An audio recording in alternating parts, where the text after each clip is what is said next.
Welcome, everybody. It's a great honor to be here with all of you to discuss the next steps in the climate agenda that we have because of the hard work of so many of the panelists. I'll introduce each of the panelists as we go forward, but first, I'd like to introduce our introductory speaker. Now, you know, at the end of every year, there's a poll of who had the best year and who had the worst year. And I think it'd be very hard to argue that anyone had a better year last year than Secretary General of the United Nations, Ban Ki-moon. We had the Sustainable Development Goals, we had the COP21 agreement.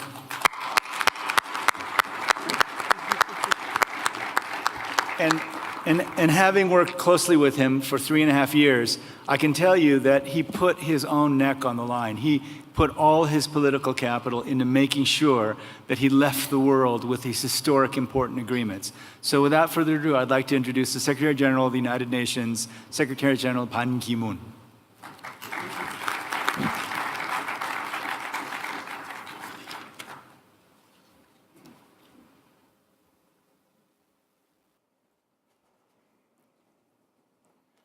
Thank you, President Kim, distinguished panelists, Excellencies, ladies and gentlemen. I'm pleased to join you today. This is the first occasion since the adoption of Sustainable Development Goals, first major international venue where we discussed this matter. I thank Professor Klaus Schwab, whom I met just 10 minutes ago, and his team for bringing us together. Last year, I came here, you may remember, I was seeking your support, world leaders' support for an ambitious agenda for Sustainable Development Goals, and also the urgency of having climate change agreement in Paris. Now I can say we have delivered both 2030 Sustainable Development Agenda and climate change Paris Agreement. And I thank you for all your strong support and engagement to make this happen. The only agenda greater than our promises last year and after the adoption of these two vision statement agreement is that how we can, from now, how we can deliver and implement these two important agreements, namely carry them out, implementation. That's why we are gathered here today. Ladies and gentlemen, 4 days ago, I was in Abu Dhabi, United Arab Emirates, for the World Future Energy Summit, where they showcased young innovators. One group of high school in Somalia is working on solar panels. By video, one of the young student, pointed to a grassy area. She said, I quote, "This is where I will put the solar panels, and it is where my future begins." It was quite moving. On that patch of grass, you see the link between climate and development. This is our main subject today. We need to scale up the sustainable energy sources, especially in the developing world. The SDGs and climate change must go together. SDG is ambitious, universal, integrated, and those two are indivisible. All 17 goals, including climate change, must go hand in hand. The Paris Agreement will reinforce climate action and make important contributions to realizing the SDGs. Climate change undermines development gains. If we do not do properly this Paris Agreement, then all remaining 16 goals will be undermined. Traditional development models exacerbated the problem. Now we have a holistic approach. The SDGs commit countries to moving towards development models that are more sustainable, protecting the environment, and addressing climate change.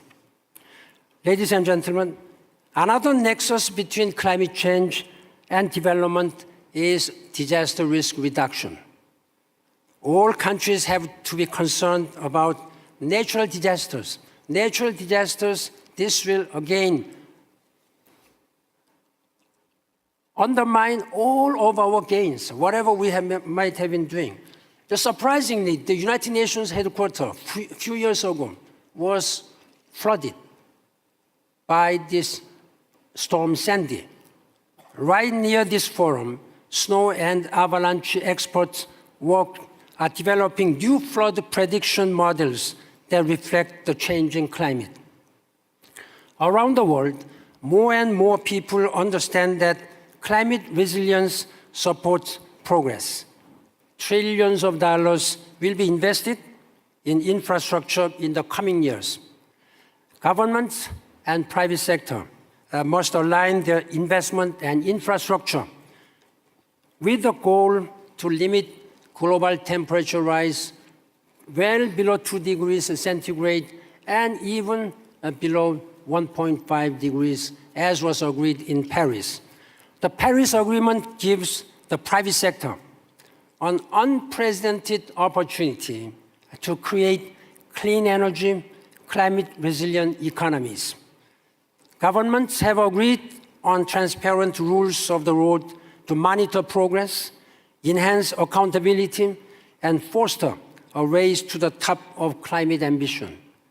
They also endorse the use of market mechanisms to spur the growth of carbon pricing. The direction of travel is clear. 5 steps will move us forward. This is my conclusion. First, national climate plans must urgently be converted into bankable investment strategies and projects. Second, we must generate sufficient financing for developing countries to bypass fossil fuels and meet high energy demands with low carbon sources. Third, we need greater attention and resources for climate resilience. That is why I launched a new climate resilience initiative in Paris called A2R, that is to anticipate risks, observe shocks, and adapt development approaches. Fourth, we need to rapidly increase climate actions at every level. I will work to help strengthen this action agenda and public-private partnership. Fifth, lastly but not least, governments must quickly ratify the Paris Agreement so that it will become effective. I am inviting all heads of state and government of the parties to a signing ceremony at the United Nations headquarters on April 22nd. That will be the best possible way, the first best way to celebrate Mother Earth Day. Everyone here can take at least one of these steps, and so can billions of other people in this world. Ladies and gentlemen, let us do our part and empower them for our common future. I thank you for your strong commitment and engagement. Thank you very much.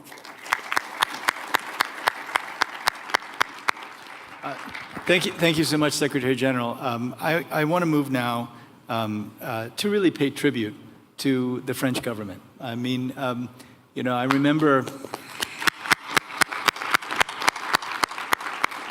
Laurence Toubiana is here in the audience, but I remember hearing from President Hollande, from Foreign Minister Fabius, from Michel Sapin, the Minister of Finance. Everybody was so focused on getting a deal. And it's stunning that we came out of Paris with a deal that's more ambitious than we had hoped. And so I want to pay tribute to everybody in the world owes a debt of gratitude to the French people, to the French government. After the terrorist attack, you went forward. So we're very, very grateful. Now, one of the things that we all heard, Mr. Minister, was that it was your very soft touch, your invitational approach not just to everybody among the governments, but also to civil society, to businesses. And so we now have pledges that are just enormous. We have the nationally determined contributions, but we also have what we understand is the non-state actor pledges that cover 150 million people and $11 trillion. So we are also grateful, but now we're asking you the next question. How do we take these pledges and turn it into action? Thank you. Thank you, Mr. President. Last year I was in Davos and discussing with some of you and discussing about the preparation of the COP21 in Paris. And the most favorite sentence was, good luck. Okay, we have done it together. And I would like to thank all of you for that because it's a common achievement, and thank you. But now we have to deliver. I'm still the president of the COP till November, where our Moroccan friends will take over. And I will tell you in Davos here how I see the coming months and answering the questions which were raised by our president. First, like our friend Secretary General Kim said, we have in April to get together heads of state and governments in order to sign and then to ratify the agreement.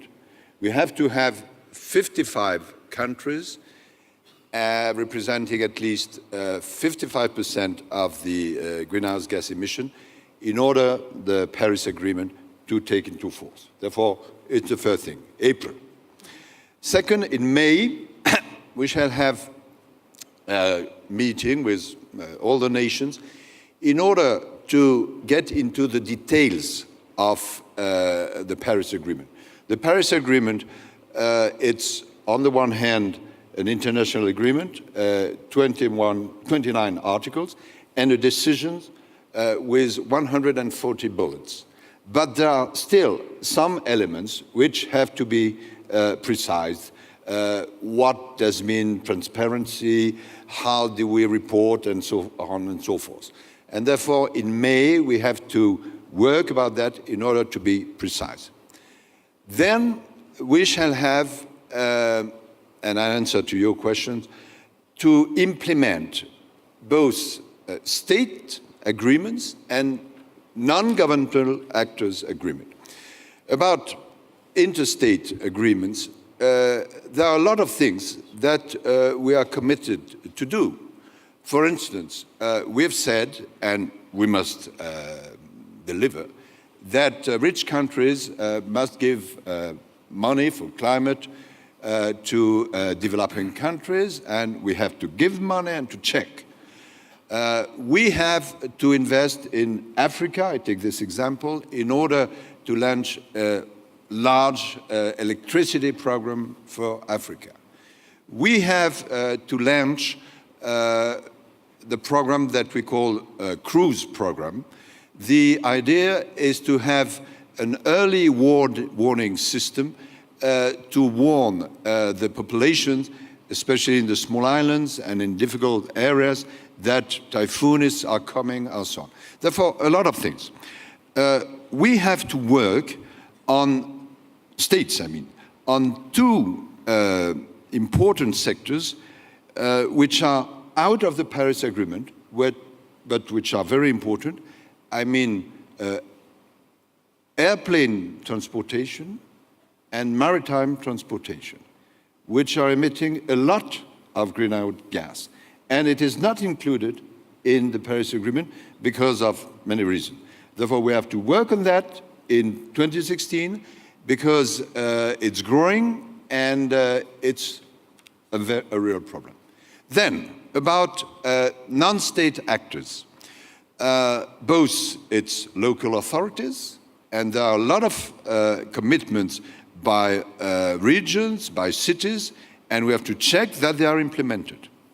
Then we have companies.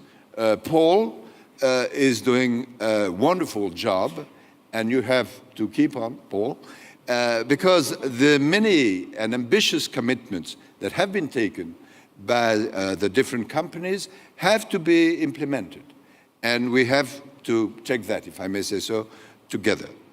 Then we have also to be sure that new initiatives will be taken in the civil society, and probably one of us, and probably you, will insist on that, because it's not only states, it's not only private companies, it's the whole society which must be committed. Then we have to be sure that finance is delivered. Not only public finance, it's very important, but here we have a lot of CEOs. The decisive factor is when everybody, and it's growing, will have understood that now time has come to invest in new technologies, in economies, in energy. It's a new world, and you will have disinvestments and new investments. And this move is quite decisive, because the figures are very high and will be much higher than even the public ones. Even the public ones are necessary. Now, my final comment, because I don't want to be too long. In the Paris Agreement, it has been decided that the presidents of the different COPs will choose a champion. Therefore, I said I will choose a champion in some days, and this champion will have the responsibility to check that everything is going in the right place in relation with UN and in relation with the president of the COP. And there is the decision, which has been taken, that every single year there has to be a special event for these non-governmental actions. My plea, stemming from the experiment of Paris, is that this special event with non-governmental actors has to take place at the same place and the same time as the COP. Because one of the reasons why we had such a success in Paris is that it was not only governments, obviously it was decided, but also private companies, but also local authorities, and also NGOs, and also civil society. And it's really decided that every single year in the future, in the COP, we have a special event where everybody can check what has been done and can propose for the future. If we implement that very ambitious program, things will go in the right direction. Thank you.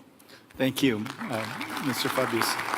So in that spirit, let me go to Paul Pullman. Paul has been such a pioneer in bringing climate concerns to Unilever.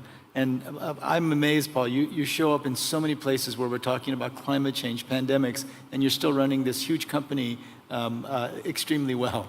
So I'm wondering, Paul, what do we need to do to get the incentives right? One of the things we've been saying at the World Bank Group is that unless we have a carbon price, unless we get the incentives right, we just won't be able to do this. Public action won't get us there. What do we need to do to make sure that these incentives are aligned? No, absolutely, Jim, thanks. I mean, the first thing I do is hire a lot of good people so I can do what I like to do, and what is probably more needed now. But what is important is what we have seen in Paris is, first of all, again, I can only echo the enormous admiration of the whole process and also the agreements. And what was very clear in Paris was, which is a very difficult task that we set ourselves, have zero emission, that we saw an enormous momentum also in the private sector.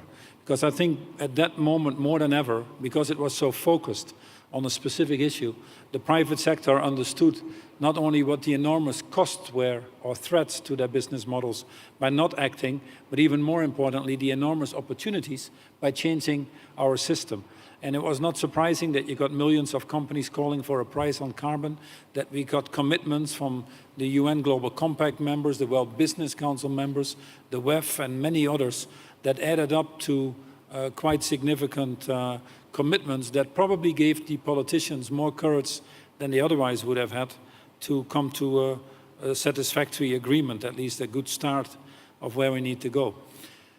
It is very clear that also from Paris, that although it's goal 13 and we talk about the other 16 goals, the reality is that probably more than half, I say probably 13 or 14 of the goals have climate change written into them.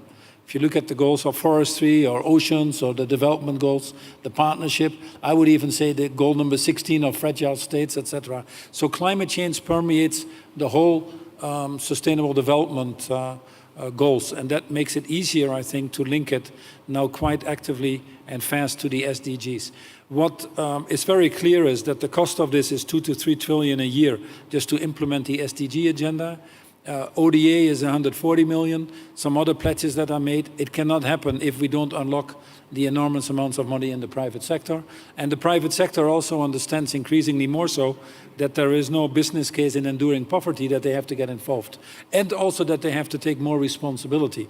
Responsibilities in the value chain, and you'll undoubtedly talk about that, responsibilities on tax and compliance, fighting corruption. So there is an obligation towards society, which I've always said gives them the permit to exist in the first place. But most importantly, what is most exciting is the enormous opportunities that are being unlocked. And to get business involved, we have to talk more the opportunities than the threats, not surprisingly. I'll give you 2 or 3 very quick sound bites. If women in this world have the same rights as men, the calculations are that the global economy would be $37 trillion bigger.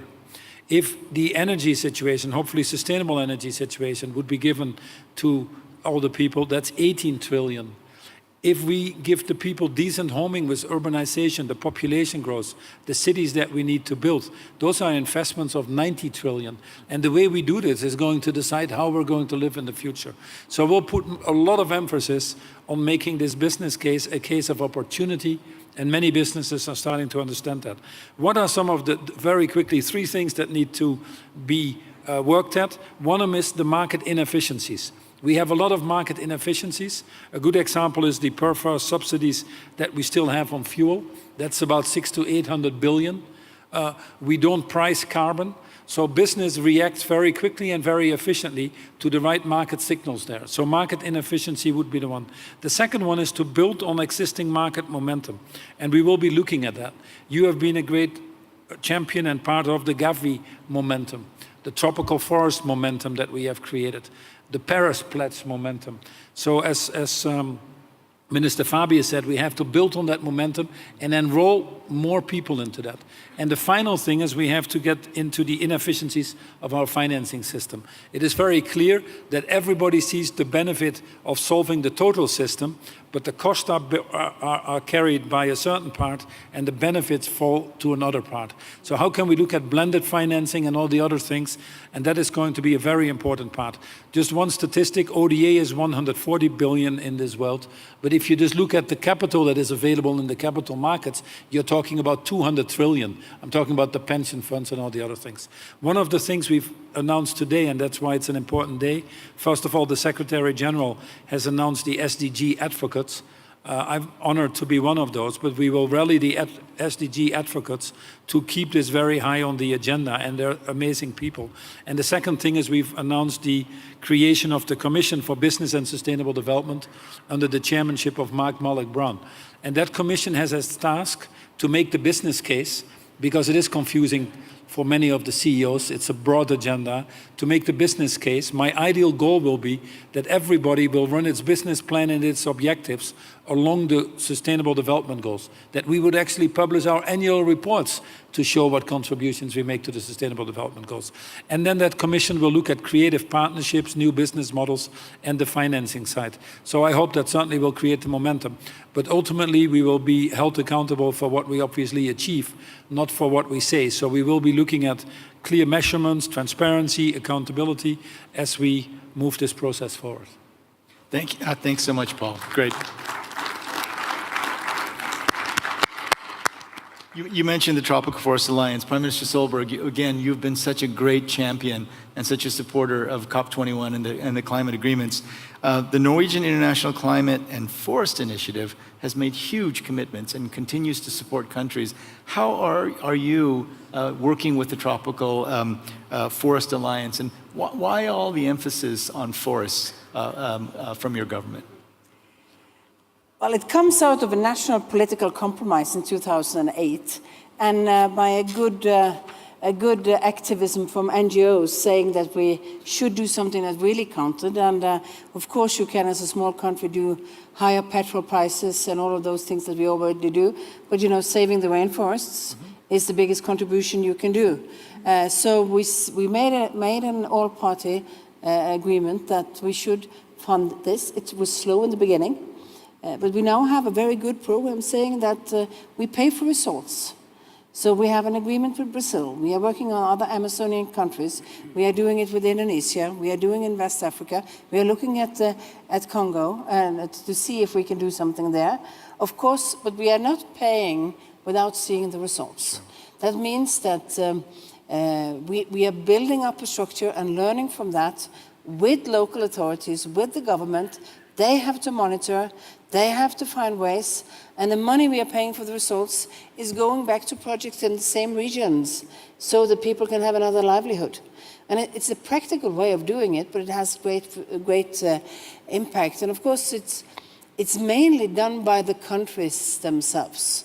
But I think the way we are putting up the plan, and now it's not just Norway, I mean, Britain is participating, Germany is participating, it becomes a larger program because it shows very good results. And I think we can do that on other areas too, because I think we all have the histories of supporting programs that afterwards haven't led to the results, and you get this difficult media coverage of throwing away your taxpayers' money in a way on a project in a different country that didn't show the results.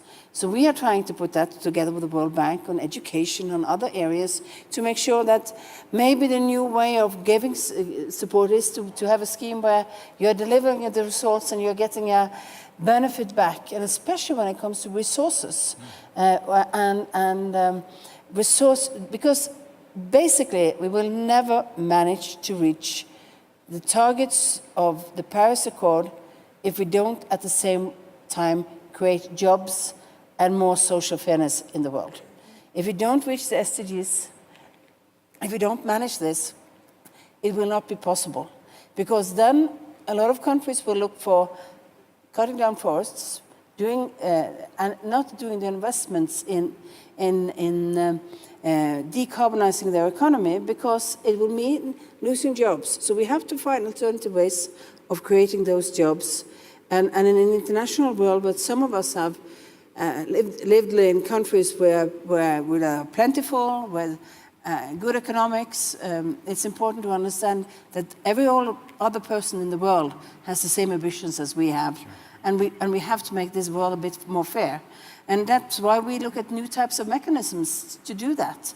And also because we have to be honest in this world, some of the old projects, the way we did things, didn't lead to results, but it led to elites in the countries getting richer, because money was getting out of the budget, not to the projects, but to people's personal income. So corruption is a problem. When you're paying for results, at least you feel that you can get more better results than you're doing if you're just following up and you really don't see that school after you build it, because the money went somewhere else. Thank you very much, Mr.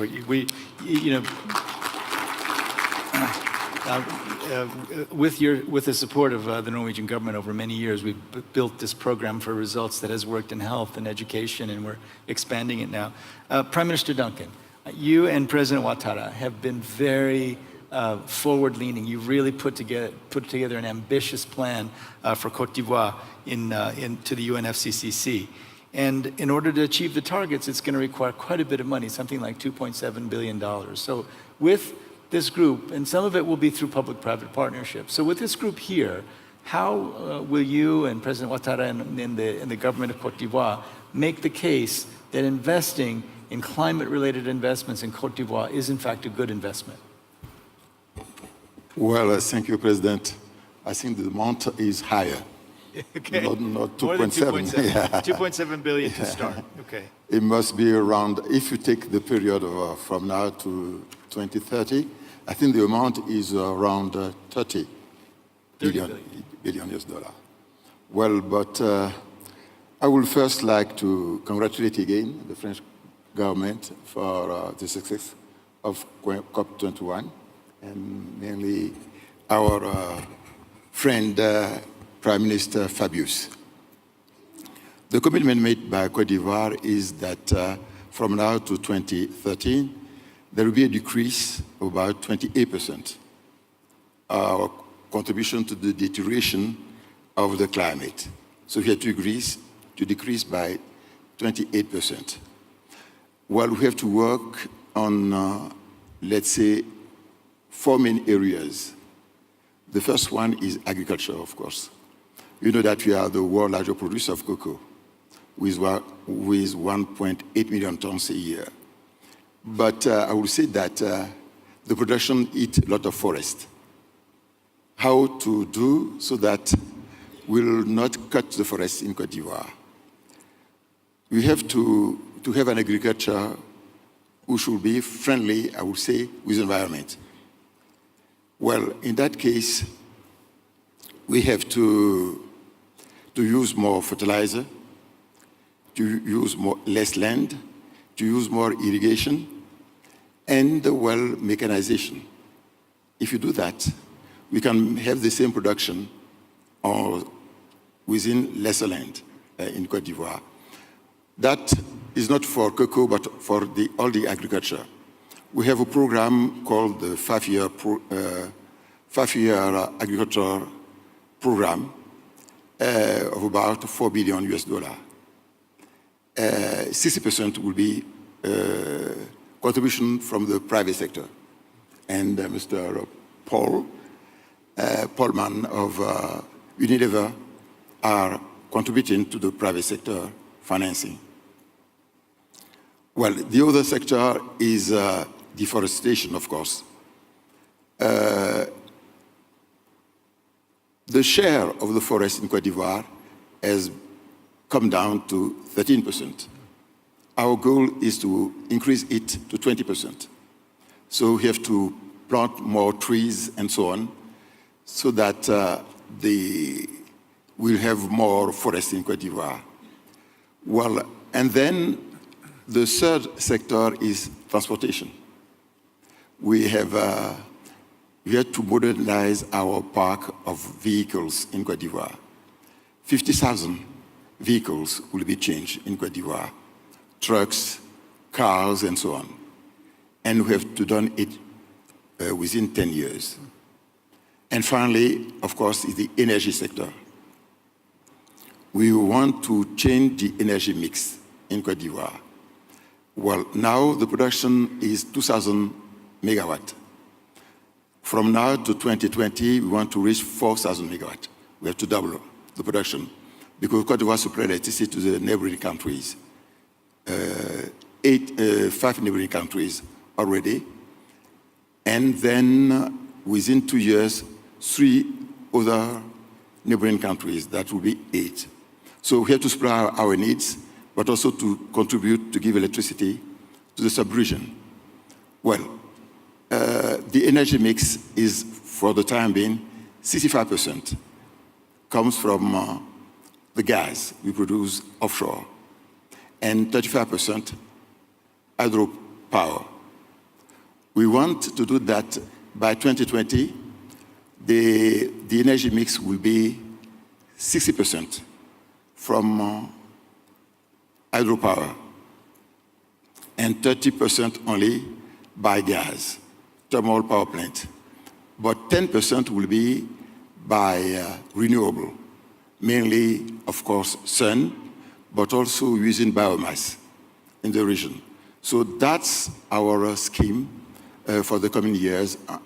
And if we do that, I think we will contribute to improve the situation of the climate in the world. Thank you. Thank you. And when I visited, I think it's very important to note that after years of war, you, President Ouattara, and other leaders have really brought the peace, and Côte d'Ivoire now is a great place to invest. I'm sure you would agree with that.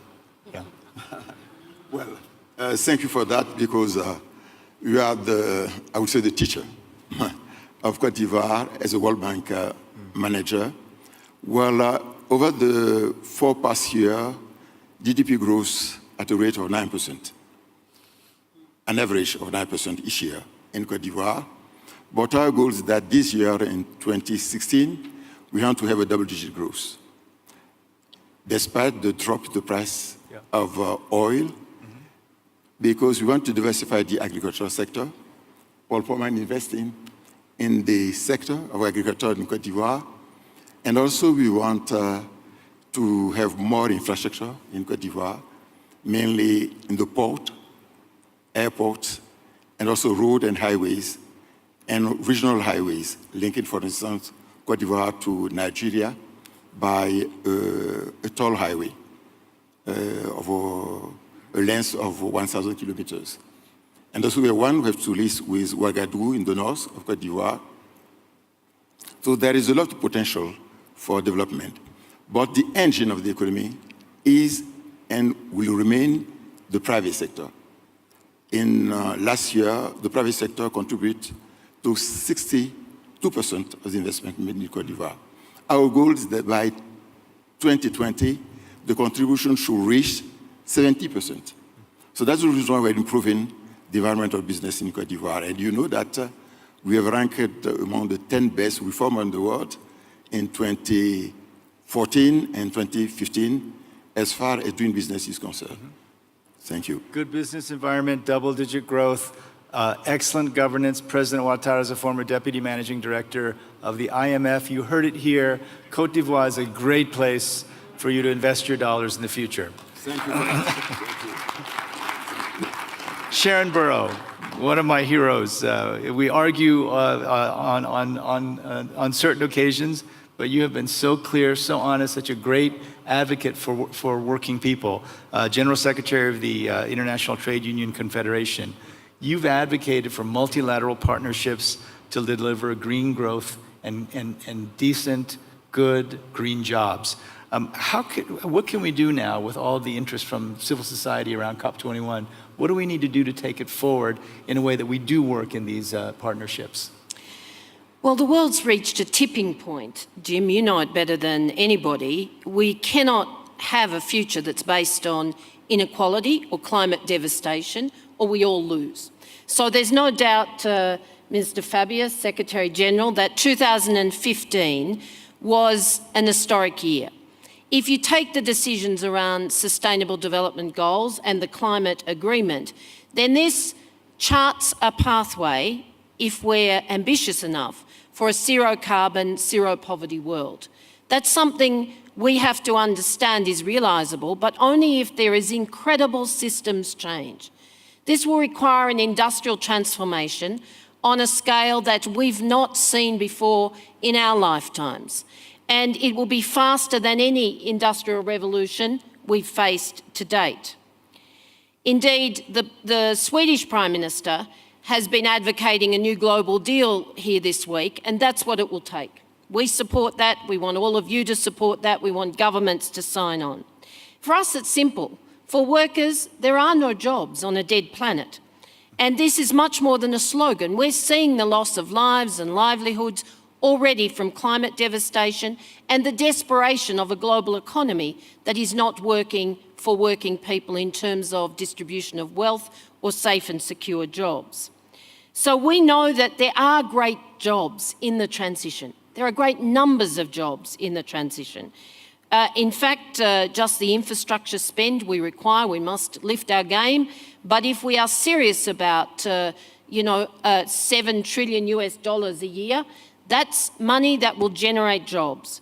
We know that there are more jobs in construction, in transport, in manufacturing for those industries, in services. We have to green every city, every industry, and build those new mega cities. And they must be built on a sustainable base, with jobs in agriculture and, of course, the health and education to make it possible. But the good news is that renewable energy, jobs in renewable energy are outpacing the jobs growth in other sectors, in some countries by up to 20 times. That's got to be good news for everybody. What I want to say to you is, though, that all nations, all sectors need a plan for a transition, and it must be a just transition. We fought, and we thank all of the players, but particularly Minister Fabius, for the support of both human rights and just transition in the climate agreement. We want to know whether or not, if we can get the dialogue with nations and employers, because that's what we'll be asking for those just transition plans. That will unleash the productivity, the security, what we need to actually build that future. And can we build a just transition fund? I am doing the figures and we'll release them at some point, but a very small percentage of the carbon pricing we all support, or the reduction in fossil fuel subsidies, no longer necessary given the competitive base of renewable energy. If these are put into a just transition fund, we can make a big difference on both of those commitments. But I would simply say to you, if we don't tackle inequality, if we don't tackle technology sharing, we can't wait for the generic medicines fight of decades gone by. We must have shared technology right throughout the world. It needs new IP models, and of course it needs the action by all of us. A final caution is, though, what we all know. The technology is there if we want to share it, but we won't tackle inequality and we won't tackle climate if the world continues on a business as usual model.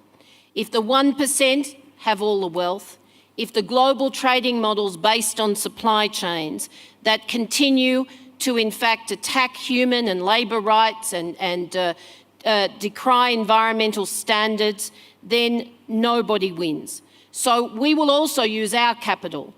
Not just will we demand dialogue from governments and corporations, but we will use our capital, $30 trillion of workers' capital, double that if you include our mutuals, invested in the global economy. And so as the proxy season comes along, I want companies to understand that we'll be asking for, in fact, with allies in the investment world, a plan for decarbonisation and jobs from every company, a 2-degree impact plan with engagement, and we'll guarantee that we'll fight with you for long-term investment to make it possible.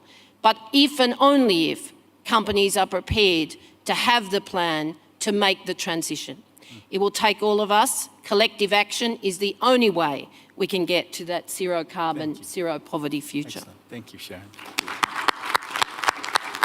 So, Secretary General, I was wondering if you have any thoughts on this discussion, any more words for us, and then I'm going to go to the audience and we'll take some questions from the audience. Well, thank you very much for all your strong commitment. I think you have spoken all correct things, your strong commitment. But taking this opportunity, if I may just to say some of my observation, not from you, from public understanding. Some people may seem to believe that the Paris Agreement is the final destination. Some government leaders say, well, we have done our work. You asked us to adopt this. We have adopted it. Now it's yours responsibility, United Nations. Of course, I'm the depository of this Paris Agreement. That is a wrong perception. Paris is not the final destination. Of course, it was not the first destination. It is a major turning point. It's a major turning point. Therefore, we have to make this Paris Agreement live all the times. Everybody should be involved. The business communities during last many years have been urging the governments to take certain action to address climate change and also a vision for sustainable development. Now that world leaders have adopted this climate change agreement, sustainable development, now then, it's time for business communities and civil societies to respond. Governments have given the right direction where our sustainability goes. Then everybody should go within that parameters. That is what I am asking you. Now, you should understand, particularly private sectors, that the sustainability and climate change action is inevitable one, and it is already happening. Whether there was an agreement or not, it was already going on. Now it has been legalized as a binding agreement and also as a strong vision. Sustainable Development Goals are not the treaty, therefore it may be seen as not binding, but this should be binding in their domestic governments. Every government, business communities, they should have a strong ownership that this is my sustainable development and this is my climate change. Then I think everybody will be there. And that is what I'm just asking you. Every decision the business communities will make should keep into consideration that how and what way your decision will be affecting to sustainability, whether this will go in reducing global temperature rise within 2 degrees. That should be part of our daily life. And that's my observation, and I strong urge that. Thank you very much. Thank you. Thanks very much. So I'm going to go to the audience. We have microphones in the audience. The person right next to you, yes, right back there. Sure, in the front row. And then I'm going to ask Laurence, if you would like to say something, we'll go to you. Tuviana, you've played such an important role. We'll go to you. Yes, go ahead. Hi, my name is Amadou Hott. I run the Sovereign Wealth Fund of Senegal.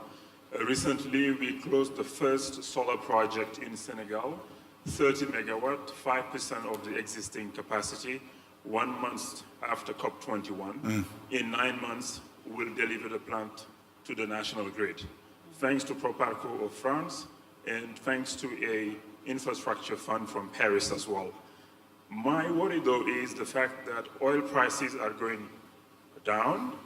It seems that it is the new norm. And if it is the case, how can we keep renewable energy projects competitive to have the low tariff so that governments are not tempted to keep building thermal or oil-fired plants? In particular, how can we deploy the soft capital, the soft loans, the grants faster after the commitment so that we can replicate this 30 megawatt many times in Senegal, in Africa, like the President Macky Sall wants to do? Yeah. Thank you.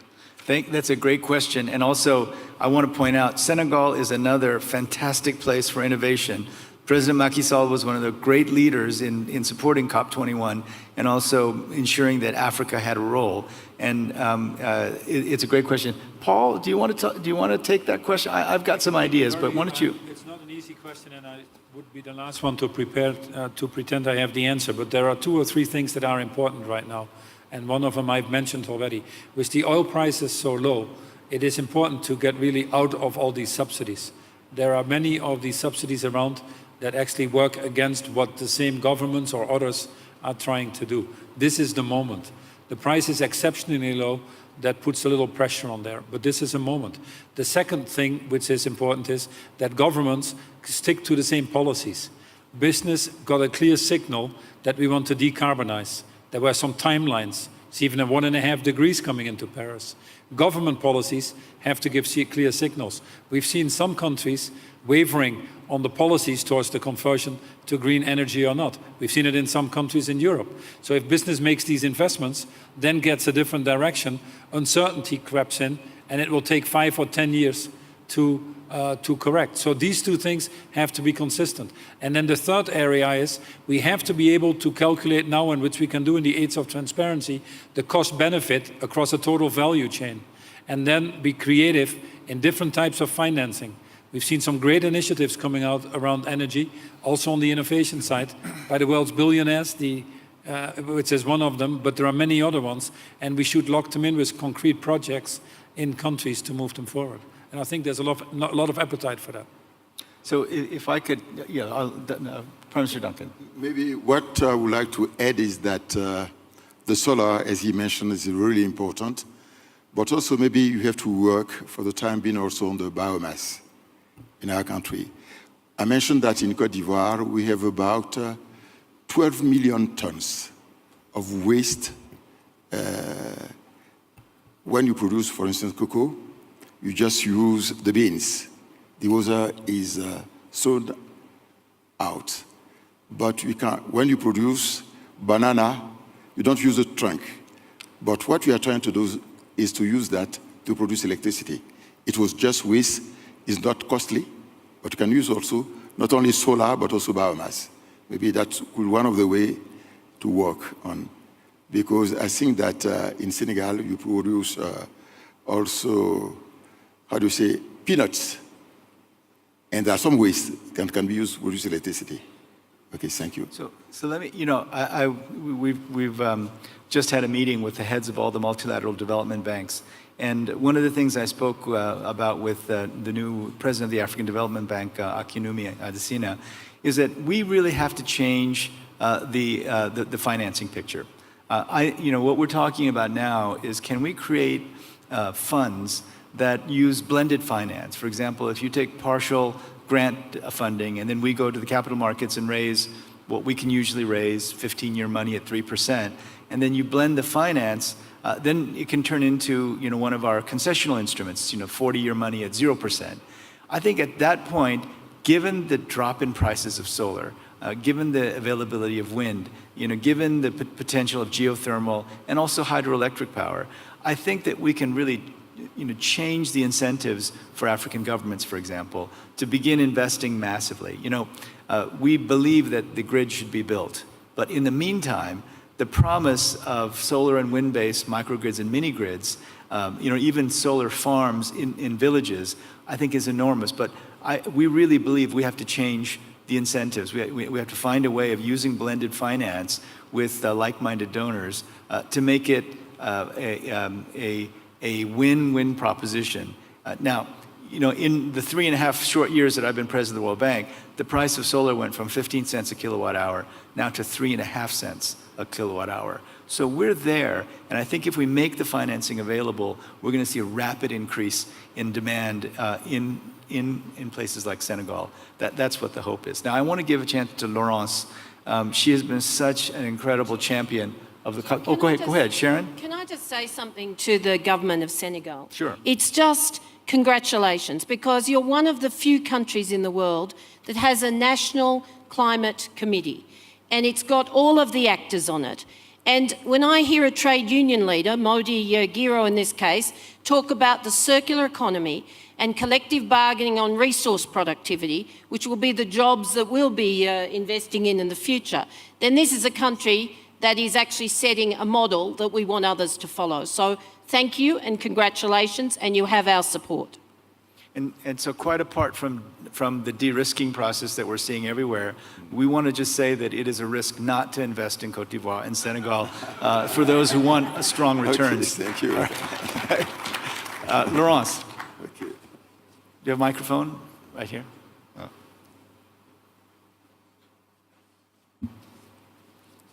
No, over there. Yeah, go ahead. Thank you, Jim, and thank you for your kind words. I think for this year, the presidency will still have this presidency until November, and I think there are two very important elements. One is the one you referred to. You may remember Laurent Fabius called here in Davos last year, we have to mobilize everybody for the 100 billion target. This year, I think we have a different agenda, exactly the one you designed. I think we have now to gather the investors, the sovereign funds, the insurance, yourselves with what you are doing with your colleagues, and the private banking, and to see where really are the problems and how the leverage effect will happen. And I think that's very urgent.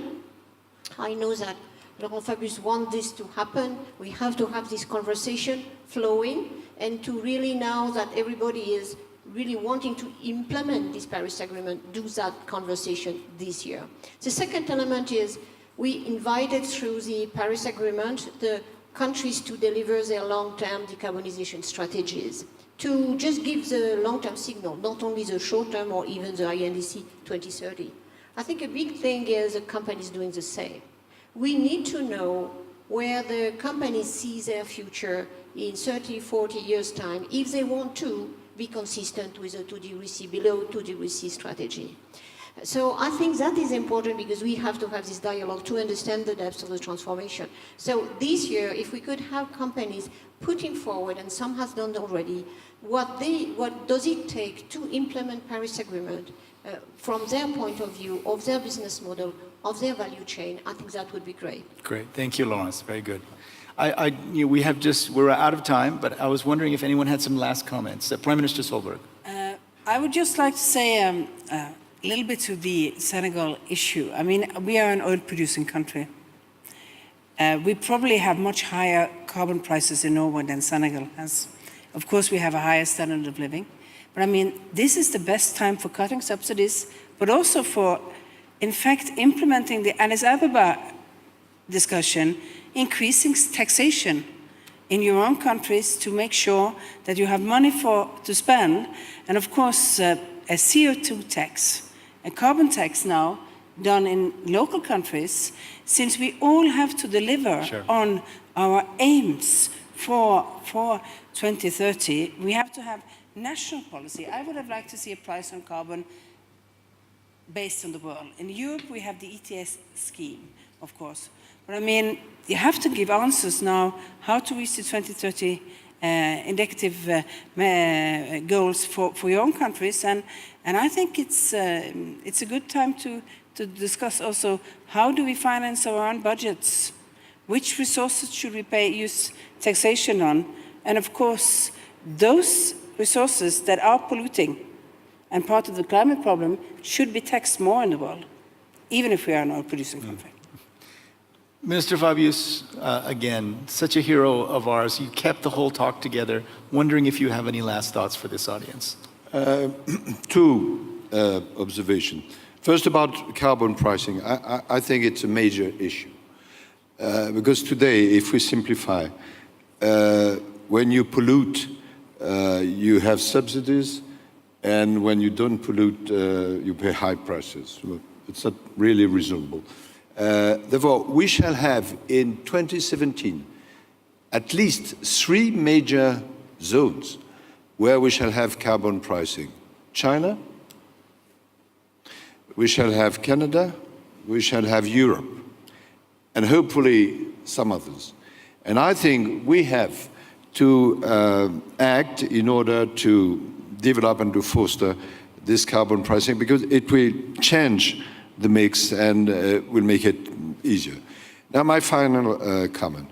I'm at the same time Minister of Foreign Affairs, and this agreement in Paris, it's not only an agreement about climate, it's much larger. It has implication on the whole economy. It has social implication. It has implication of food security, implication on migration, because you can imagine what it means in terms of migration. We have problems today in Europe because of some hundreds of thousands people migrating. But if it is a question of thousands of millions of people, what will happen? And at the end of the day, it's a question of war and peace, and I think this agreement is a major pillar for security. And we have to explain that to those who have not yet understood that. But so far as business is concerned, I'm fully confident. Like Secretary General was saying, it's not the final point. It's a turning point. Yeah. But now there is no way back. And the companies which will not understand that it's their own interest and the interest of everybody to go in that direction, they will be lagging behind.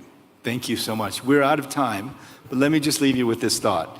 So I used to say to audiences that based on the way my children, a 15-year-old and a 6-year-old, already talk to me, I can see them in 10, 15 years saying, "Dad, what the hell were you thinking? You were president of the World Bank. Why didn't you do more to battle climate change?" Well, we were on vacation in Florida this past holiday season, and my 15-year-old was talking to me about how Miami, is an article that we'd read together, about how Miami, which sits on limestone, is flooded on a regular basis. Right? And so we were talking about what that meant and about how Miami is in danger because of the rising seas.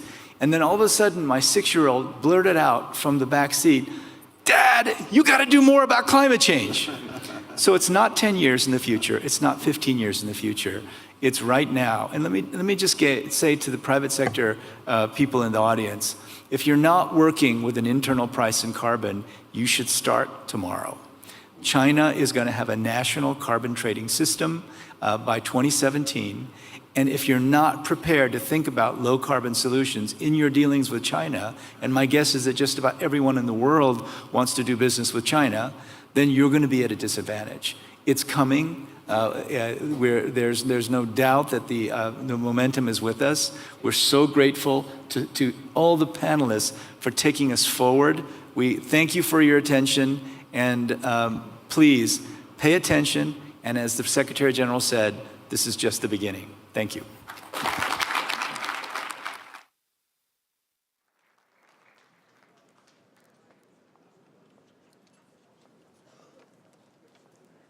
Thank you for attending this session. We value your feedback. Please share your comments on the session via our top link session page on the app. Thank you once again.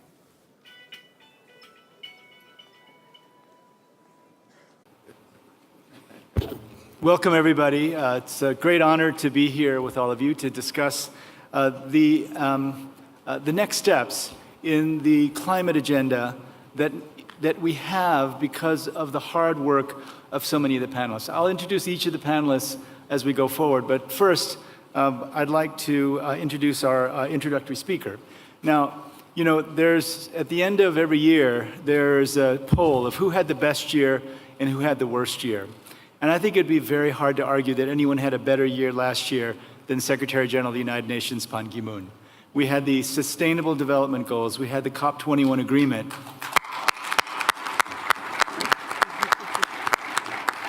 And having worked closely with him for 3.5 years, I can tell you that he put his own neck on the line. He put all his political capital into making sure that he left the world with these historic, important agreements. So without further ado, I'd like to introduce the Secretary General of the United Nations, Secretary General Ban Ki-moon.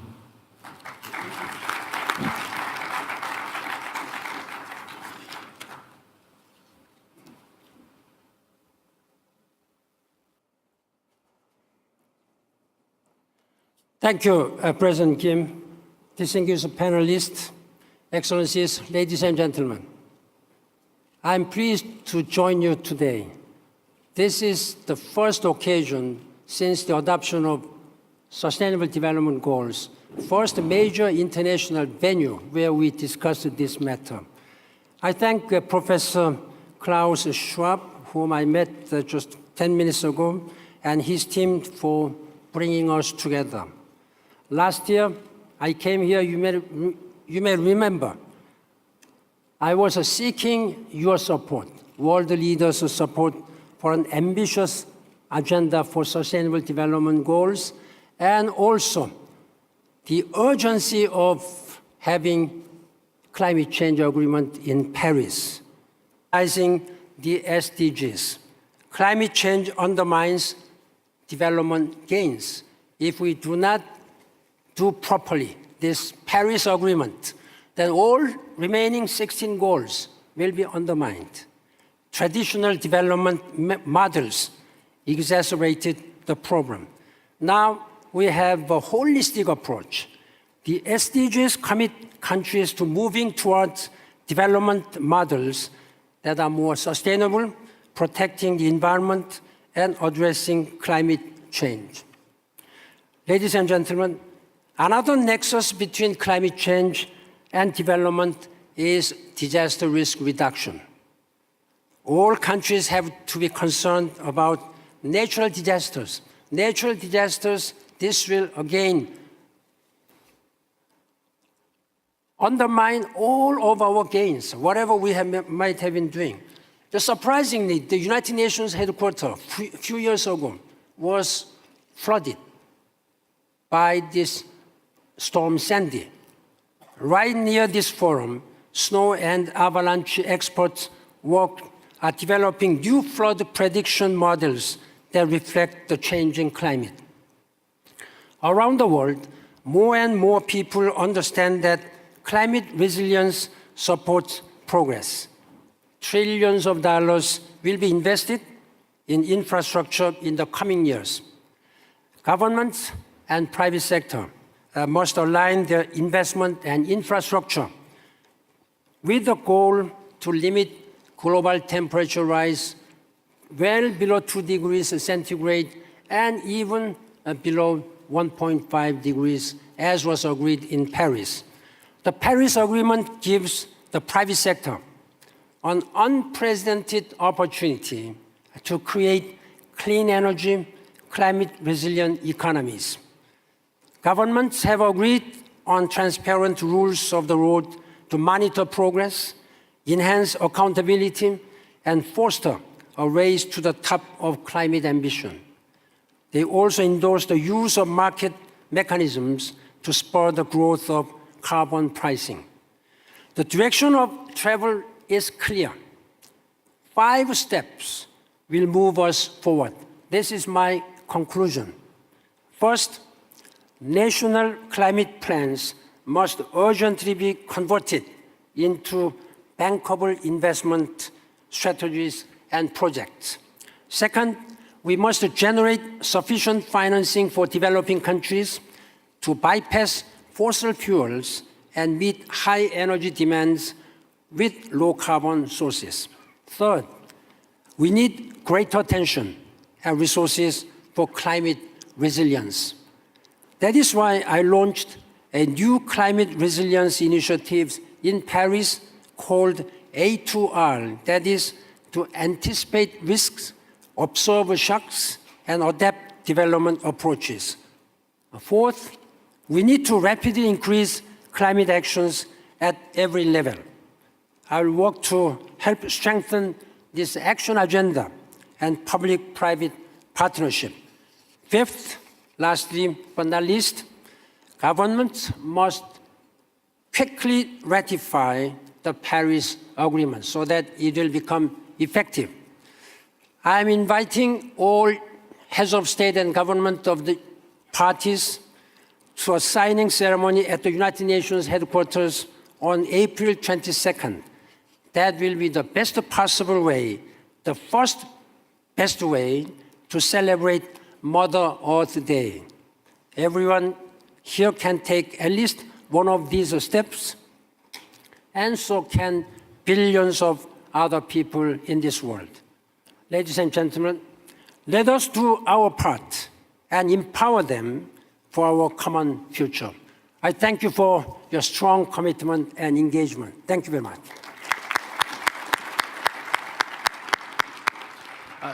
Thank you so much, Secretary General. I want to move now to really pay tribute to the French government. I mean, I remember Laurence Toubiana is here in the audience, but I remember hearing from President Hollande, from Foreign Minister Fabius, from Michel Sapin, the Minister of Finance. Everybody was so focused on getting a deal. And it's stunning that we came out of Paris with a deal that's more ambitious than we had hoped. And so I want to pay tribute to everybody in the world owes a debt of gratitude to the French people, to the French government. After the terrorist attack, you went forward. So we're very, very grateful. Now, one of the things that we all heard, Mr. Minister, was that it was your very soft touch, your invitational approach, not just to everybody among the governments, but also to civil society, to businesses. And so we now have pledges that are just enormous. We have the nationally determined contributions, but we also have what we understand is the non-state actor pledges that cover 150 million people and $11 trillion. So we are also grateful, but now we're asking you the next question. How do we take these pledges and turn it into action? Thank you. Thank you, Mr. President. Last year I was in Davos, and discussing with some of you, and discussing about the preparation of the COP21 in Paris.